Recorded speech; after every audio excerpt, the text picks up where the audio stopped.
Coming up on EagleVision News, we bring you a story on how 3 hikers were saved by a message in a bottle. Also, we update you on what celebrity is calling it quits this week.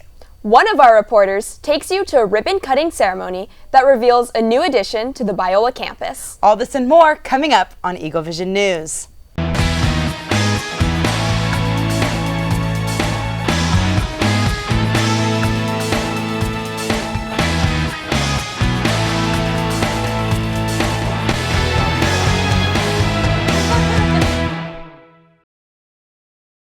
Hello and welcome to a new season of EagleVision News. I'm Stacy Rasmussen. I'm Tori Apodaca, and we are excited to keep you updated on the latest stories on and off Biola's campus.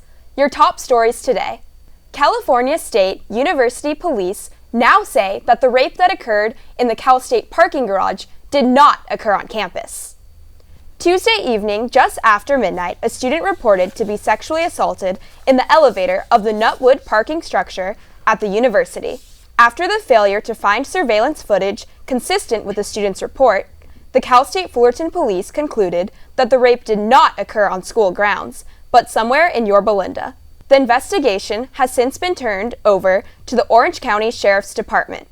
Police are still looking for the attacker, but the university continues to stand by and offer support to the student. 50,000 General Motors workers go on strike.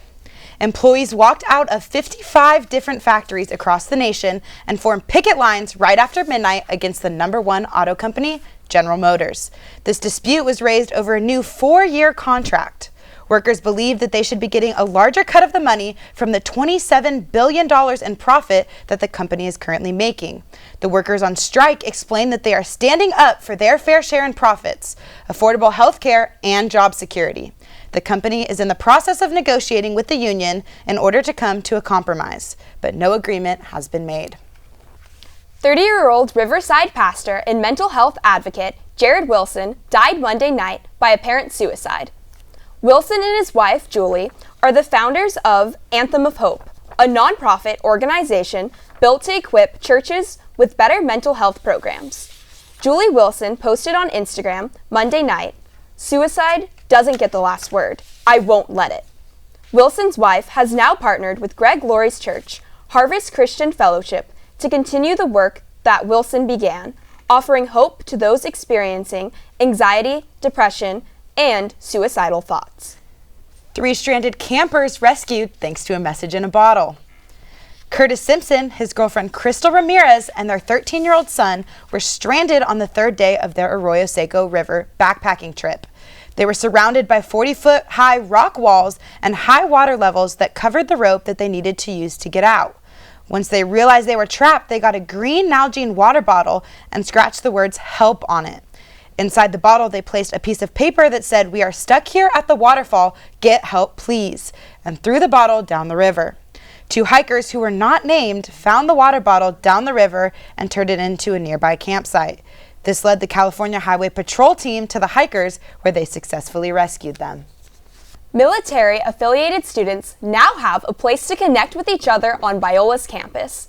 Our reporter, Adam Piggott, gives us an inside look on the new space. I want to acknowledge our student veterans. Working with you has been an honor and a joy. Biola has been listed as one of the best colleges for veterans by U.S. News & World Report. On Monday morning, they solidified that position with the opening of their new Veterans Center. To know that this university is putting time, energy, and money into making sure our veterans and active service military members and future members or students willing to serve in the military have a home and feel welcome is really important. The ceremony garnered support from a number of Biola's faculty, Biola-associated veterans, as well as California politicians. All of them showed up for today's ceremony. The ribbon-cutting ceremony for Biola's new Veterans Center took place right here at the Student Union building. There? Yeah, right there. Let's go. All right. For all of the dozens and dozens of veterans that we have here at Biola University who have, basically served our nation for years and protected our freedoms, the least we can do is have a special place on campus for them. The new center contains computers, a printer, a fridge, a smart TV, and many other items to accommodate student veterans. Dr. Barry, Tori, and other staff members finally have acknowledged that we're on campus and they're acknowledging our service to this country, and we finally have that space to build that community that we've been fighting for. As to what the future looks like for Biola's service for veterans, Bigger and better. this is Adam Piggott from EagleVision News. It's so nice seeing so many people support this new space. Yeah, it's nice and encouraging to see people not only from Biola, but also the surrounding community support this new thing that Biola is doing. Definitely. Also, we have Briana, who seems to have found a great place to hang out this weekend. Briana, where are you at? That's right. I'm hanging out here at Venice Beach with this beautiful lifeguard hut behind me. Now, summer is coming to an end, but don't worry, we've still got sunny 80 degrees here in LA. Now, let's take a look at the current conditions. This morning was cool at 65, and it warmed up in the afternoon to 82, and then this evening is going to be 65 again. Here's your sunset and sunrise. Now, let's look at the nation. Now, on the west and the east coasts, we've got some cooler conditions here at 60 in Seattle and then 79 here in LA. But we definitely, you can see here that we have this warm pocket right here in the middle of the United States. But it is going to be a little bit cooler here on the west coast. Now, let's take a look at the 7-day forecast. So on Tuesday, we've got a sunny 83 degrees with 82 on Wednesday. As we move into the middle of the week, we've got cooler temperatures with 79 on Friday, but then it warms back up in the weekend with clouds on Monday. That's your weather. Back to you at the studio. Thank you, Briana. There's a lot going on in the entertainment world this week. So let's bring in our reporter, Ashley Grams, to give us the latest scoop on what's happening in Hollywood. Thanks, guys. Female rapper Nicki Minaj announces her retirement. The 36-year-old super bass singer tweeted Thursday, September 5th about her decision to retire from the music industry and start a family. Minaj is currently dating registered sex offender Kenneth Petty, but fans started to question her marital status after she referred to Petty as her husband on multiple occasions. Minaj's fans took to Twitter, some expressing their support for her decision and others stating their disapproval. The rapper tweeted once again on Friday to clear the air, saying, "In hindsight, this should have been a Queen radio discussion, and it will be. I promise you guys will be happy. No guests, just us talking about everything." Fans eagerly await the explanation on her Apple Beats One show. Wow. Do you think this is real, or do you think she's just doing this for publicity now? I think she might be focusing on family for real this time. I'm not sure. She does have a huge feud with Cardi B. That's true. We might just have to watch the feud.